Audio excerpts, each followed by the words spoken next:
તો ગુજરાતમાં ચોમાસાની સિઝનની શરૂઆતમાં સારા વરસાદની આશાએ ખેડૂતોએ મોંઘા બિયારણ, ખાતર અને મજૂરીનો ખર્ચ કરી હોંશે વાવણી કરી હતી, પરંતુ લાંબા સમયથી વરસાદે અચાનક વિરામ લેતા હવે ખેડૂતોના માથે મોટું આર્થિક સંકટ આવી પડ્યું છે।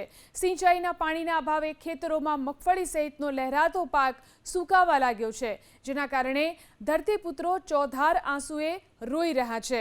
રાજ્યમાં એક તરફ દક્ષિણ અને મધ્ય ગુજરાતમાં નવસારી, સુરત, ભરૂચ અને ખેડા જેવા જિલ્લામાં ભારે વરસાદ નોંધાયો, તો બીજી તરફ સૌરાષ્ટ્ર, કચ્છ અને ઉત્તર ગુજરાતમાં ચોમાસું નબળું રહ્યું। હવામાન વિભાગ અનુસાર ચાર વરસાદી સિસ્ટમ કાર્યરત હોવા છતાં પણ આ વિસ્તારોમાં ભારે વરસાદના કોઈ એંધાણ નથી। દ્વારકા, જામનગર, પોરબંદર અને કચ્છ જિલ્લામાં પરિસ્થિતિ અત્યંત ચિંતાજનક બની છે। આ વિસ્તારોમાં લાંબા સમયથી વરસાદ વરસ્યો નથી અને અત્યાર સુધી માત્ર 17% જેટલો જ વરસાદ નોંધાયો છે। વર્ષ 2020-21ના મુખ્યમંત્રી કિસાન સહાય યોજના મુજબ સતત 4 અઠવાડિયા સુધી વરસાદ ન પડે તો તે વિસ્તારને અછતગ્રસ્ત જાહેર કરવાની જોગવાઈ છે।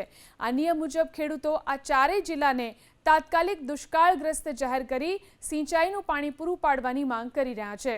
વરસાદ ખેંચાવાને કારણે મગફળી, કપાસ, તલ, અડદ અને મકાઈ જેવા તેલીબિયા તથા કઠોળના પાકને ભારે નુકસાન પહોંચ્યું છે। રાજકોટ, દ્વારકા, પોરબંદર અને કચ્છમાં મગફળીનો પાક સંપૂર્ણપણે નિષ્ફળ જતા ખેડૂતો લાચાર બન્યા છે।